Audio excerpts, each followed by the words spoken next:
Você já ouviu falar de um estilo de karatê que ficou escondido por quase um século, passado em segredo dentro de uma única família? Um estilo que nasceu na China, foi lapidado em Okinawa e só foi revelado ao mundo nos anos 70. Prepare-se para mergulhar em uma história que mistura tradição, mistério, poder e honra. Hoje, você vai conhecer o Ryu-Ei-Ryu, uma arte marcial que carrega o espírito do Kung Fu chinês, a alma do karatê okinavano e a precisão de um guerreiro silencioso. Essa não é apenas mais uma linhagem. É uma joia rara, revelada por poucos e dominada por ainda menos. Se essa é a sua primeira vez aqui, prepare-se. Seja bem-vindo ao mundo marcial. No coração de Okinawa, muito antes do Ryu-Ei-Ryu ser conhecido pelo mundo, havia um jovem chamado Norisato Nakayama. Nascido em 1819 na vila de Kumi, ele fazia parte de uma comunidade okinavana com fortes laços culturais com a China continental. Ainda jovem, Nakayama demonstrava uma mente aguçada e um espírito inquieto. Com apenas 19 anos, embarcou em uma jornada que mudaria não apenas a sua vida, mas o destino de uma linhagem marcial inteira. Seu destino era a cidade de Fuzhou, na província chinesa de Fujian, uma das grandes capitais do Kung Fu do sul da China. Lá, Norisato se tornou discípulo de um misterioso e renomado mestre chamado Ryu Ryuko. Esse nome ressoa até hoje como uma figura lendária, responsável por influenciar não só o Ryu-Ei-Ryu, mas também outros grandes estilos de karatê como o Goju-Ryu. Durante anos, Norisato mergulhou profundamente no treinamento com Ryu Ryuko. Ele não apenas aprendeu técnicas devastadoras de combate corpo a corpo e armas tradicionais, mas também estudou caligrafia, medicina e filosofia. Seu aprendizado ia muito além dos punhos e chutes, ele estava sendo moldado em um guerreiro completo, física, mental e espiritualmente. Após cerca de 8 anos de imersão total, Nakayama recebeu a permissão de retornar para Okinawa. Mas havia uma condição: ele deveria manter em segredo os ensinamentos recebidos. E assim fez. Em 1875, ele voltou para sua terra natal com um vasto conhecimento oculto, que passou a transmitir apenas para membros da sua família, formando uma tradição secreta que seria preservada por gerações. A arte ensinada por Norisato passou para seu filho Kinshu Nakayama, e mais tarde para seu neto, Kenko Nakayama. Durante quase um século, o Ryu-Ei-Ryu permaneceu fechado ao mundo exterior, guardado como um tesouro familiar, transmitido apenas dentro da linhagem. Mas foi em 1971, já no século XX, que tudo mudou. Aos 60 anos, Kenko Nakayama decidiu que o estilo não podia mais ficar escondido. Ele compreendeu que o conhecimento que havia atravessado gerações deveria agora florescer e impactar o mundo. Assim, ele abriu as portas da arte e deu a ela um nome oficial, Ryu-Ei-Ryu, uma homenagem ao lendário mestre chinês Ryu Ryuko e ao fluxo, Ryu, da tradição familiar.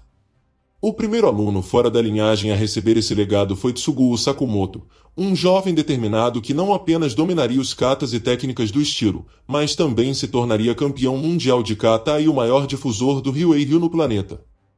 Sakamoto foi responsável por projetar o estilo aos palcos internacionais com performances relevantes, especialmente com Kata Anan, que se tornaria símbolo da escola.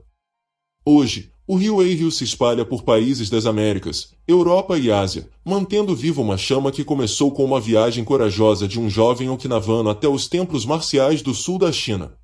No Ryu-Ei-Ryu, a fluidez é uma arma mortal. Cada movimento é projetado para unir ataque e defesa em um único gesto contínuo. Não há espaços vazios, não há hesitação. O corpo avança como um rio em correnteza. A ideia é manter o ritmo, a energia e o controle absoluto da situação, sem jamais interromper o encadeamento das ações. Em vez de apostar na rigidez ou na força bruta, como alguns estilos tradicionais, o Ryu-Ei-Ryu responde com suavidade explosiva, precisão anatômica e evasão refinada. Os golpes surgem com a palma da mão aberta, os dedos rígidos como lâminas, cortando o ar em direção a alvos vulneráveis, olhos, garganta, costelas, plexo solar. Cada ataque é uma combinação de biomecânica eficiente e conhecimento profundo dos pontos vitais. Os deslocamentos do corpo são um espetáculo por si só. Nada acontece em linha reta. O lutador se move com curvas, eixos centrais, rotações e zigue-zagues que desorientam o adversário. Essa movimentação é herança clara do Kung Fu do sul da China, especialmente dos estilos da garça, com sua leveza e elevação, e do tigre, com sua força circular e explosiva. O solo vira um tabuleiro, e o corpo se torna uma peça imprevisível, impossível de capturar. A respiração é outro elemento essencial.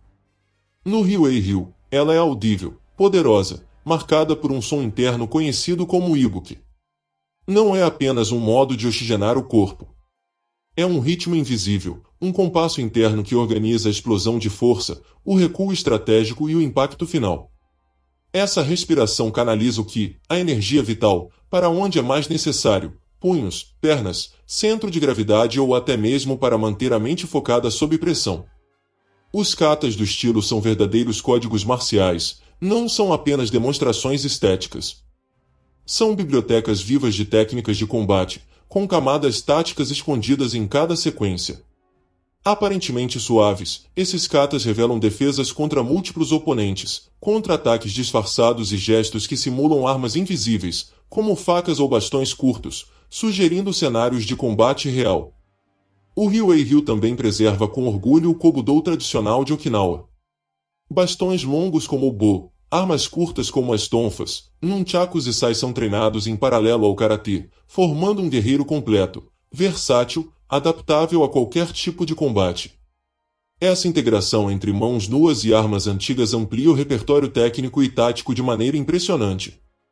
Mesmo com toda essa complexidade, o Huey Ryu mantém os pés firmes na realidade do combate. Não há desperdício de movimento. Nada é supérfluo. Cada ângulo corporal, cada torção de quadril, cada deslocamento do olhar tem uma função específica. A estética só existe porque a eficiência a sustenta. É arte com propósito. É tradição com aplicação prática. É o legado de mestres que entenderam que a verdadeira beleza de uma arte marcial está em sua capacidade de proteger, sobreviver e vencer. Huey Ryu não é apenas um estilo de karatê. Ele é um legado vivo que carrega consigo séculos de história, tradição e superação. Surgido das profundezas do Kung Fu do sul da China e refinado nas ilhas de Okinawa, esse estilo permaneceu em segredo por quase 100 anos, um verdadeiro tesouro guardado por uma família que jurou proteger não apenas técnicas de combate, mas uma filosofia de vida. Esse estilo nos ensina que o verdadeiro poder não está na força bruta, mas na harmonia entre mente, corpo e espírito. Seus praticantes não apenas lutam, eles respiram, se movem e atacam com consciência e intenção. A disciplina do Huey Ryu forma guerreiros silenciosos, capazes de controlar a si mesmos antes de dominar um adversário.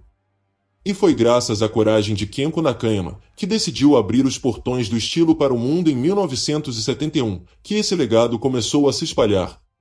Ele sabia que o Huey Ryu não podia mais viver nas sombras.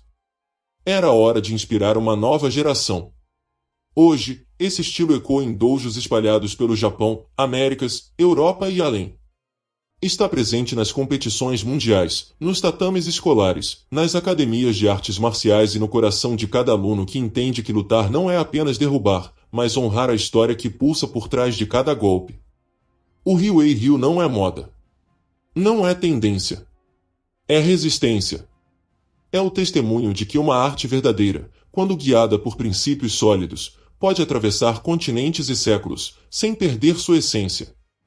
Esse é o legado do Huey Ryu, um caminho silencioso e indestrutível, que conecta passado e futuro com a mesma força de um kata bem executado.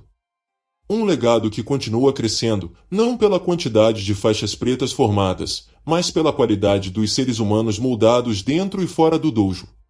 O Huey Ryu é muito mais do que golpes e katas. É a prova de que o verdadeiro poder está na preservação da essência, na transmissão do conhecimento e na coragem de manter viva uma arte que quase foi esquecida pelo mundo. É um lembrete de que as artes marciais não se resumem a troféus ou cinturões, mas à formação de caráter, disciplina e respeito. Se essa história te inspirou, deixe seu like, comente aqui embaixo o que mais te chamou a atenção nesse estilo tão único e compartilhe esse vídeo com alguém que ama artes marciais de verdade.